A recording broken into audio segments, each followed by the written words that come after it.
Welcome to Module 8. Today we're going to discuss a very important topic. Let's assume you're writing an email using your Gmail address to a friend who is using a Hotmail account. You write the email and you try to send the email to this friend. But you can't send it, it's not going. This Gmail and Hotmail are two different systems. There is no connection between that. Luckily for us, this has been resolved. This is where interoperability comes in. Interoperability connects multiple systems together and perform as a system, a bigger system.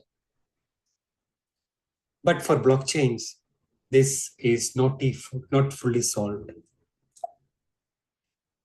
This is what we're going to look at today. We're going to look at how blockchain interoperability works. What is it?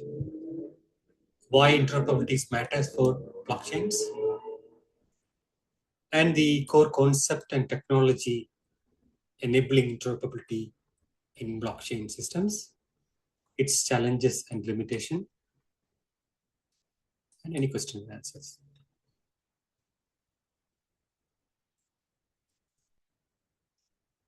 Now, as we studied in the previous class, blockchain are isolated networks.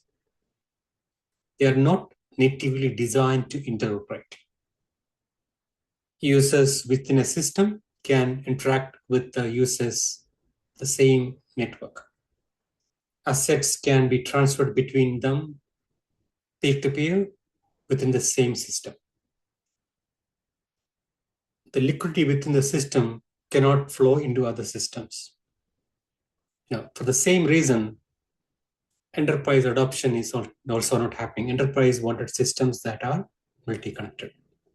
Let's imagine each blockchains are different banks that we interact every day. You cannot go and spend money to a shop that using a different bank. You cannot send the money to another person using a different bank. That's a situation here. Of course, the solution is interoperability. Interoperability makes systems connect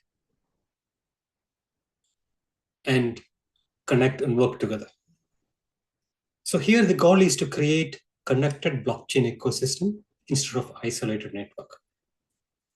This enables us to transfer assets and data between different blockchain network. You have Ethereum, you should be able to use Ethereum or Ethereum's value on Arbiter or in Bitcoin. If you have Bitcoin, you should be able to use Bitcoin's value in Arbitrum or Ethereum. So that's a goal here. Now, why this is matter? We know that a single blockchain cannot solve all the use cases. So there will be multiple blockchain, but they should be able to communicate. Interoperability is required there. User experience. Users should be able to access service from other blockchain. Liquidity must flow into other blockchains. Enterprise need blockchains or systems that are multi-connected. So for all this to happen, blockchain has to interoperate. Interoperability is a key part here. Now let's look at how asset transfer works. This is one part of the interoperability enabling requirement, transferring asset from one to another. Let's look at how asset transfer works in a very simple three-step process. So in a source chain, say blockchain A, assets are locked or burned. These are mechanisms that are used in blockchain context to create and destroy assets. Now, in source chain, the assets are locked or burned, and some form of intermediate system pass this message to the other blockchain, saying that this asset is burned or mint or locked. On chain B, then that network will mint or release the asset. So this lock and burn and mint and release are mechanisms within the blockchain. So this is a simple process, right? We're going to look at these intermediate mechanisms today. This we call them cross-chain protocols.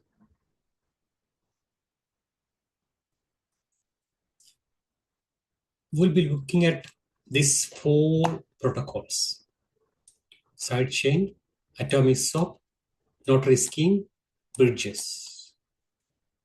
Remember, the focus of learning is you should be able to evaluate this protocol or any new protocol that come in the future and make a justification to a scenario that this protocol is suitable for this use case or this design or this scenario. So they all different in, these all protocols are slightly different in the way they perform. That's what we're going to look at today. Let's dive in. Sidechain. So as the name suggests, side chains are chains that run parallel to the main chain. They use something called two-way pegging to lock a token on the chain, on the main chain, and the same assets are released on the main chain. Again, the release minting process, which I discussed before, the burn and mint, that all will be using here.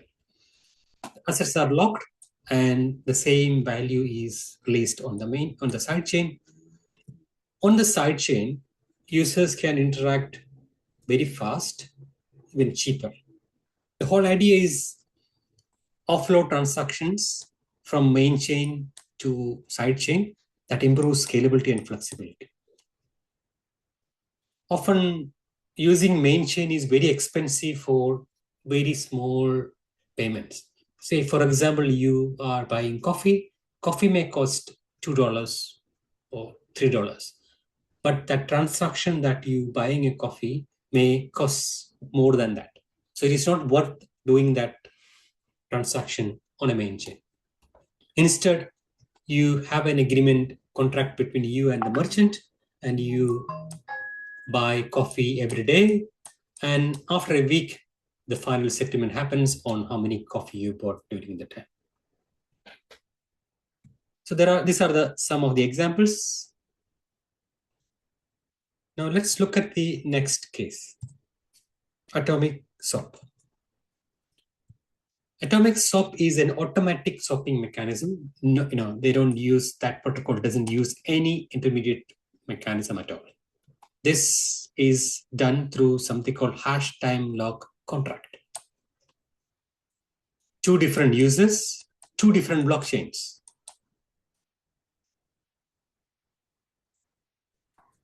The 5-step process, I'll take you to the next slide, which is a better explanation here. Alice and Bob are on 2 different chains. They wanted to swap their tokens. Alice has Bitcoin and Bob has Ethereum. Alice take her Bitcoin and using this hash time lock contract, lock that with the key X and send the hash of the key. We talked about hash, so you should know what is hash now. So she locked her token using hash time lock contract using the key X and published the hash of it to Bob. That's on the public chain. So everybody knows the hash of that X now, and everybody can see Alice has locked her token on chain A using the key X. Now, as what Bob does is Bob takes this hash and lock his token using this hash on his chain. So both the tokens are locked using the same cryptographic puzzle. Now, for Alice to redeem the Bob's token, Alice has to reveal the key. That's a pre-image, the actual key. Once Alice reveals the key, Alice can unlock what Bob has locked. Now, the key is available now. Bob can take the key and unlock what Alice is locked. Again, you might imagine now anybody can take the key and unlock it now. So when Alice, in fact, when Alice is locked such a way that Bob can only redeem it. It's only go to Bob's account, but Bob need the key. Again, Bob locked, Alice can only unlock it. So it's Alice's account. So even if somebody observing the key, they cannot unlock it. The only recipient and only that intended person can be redeemed. That's again another aspect of it, but that is that's the atomic swap. Now the third one we're going to look at is the notary scheme.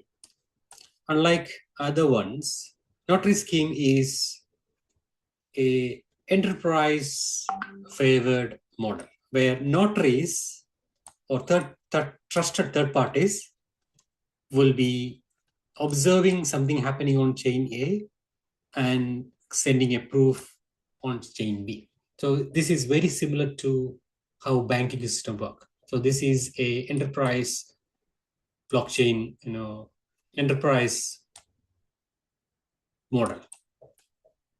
It's simple to implement, but the problem is, or the risk is of centralization.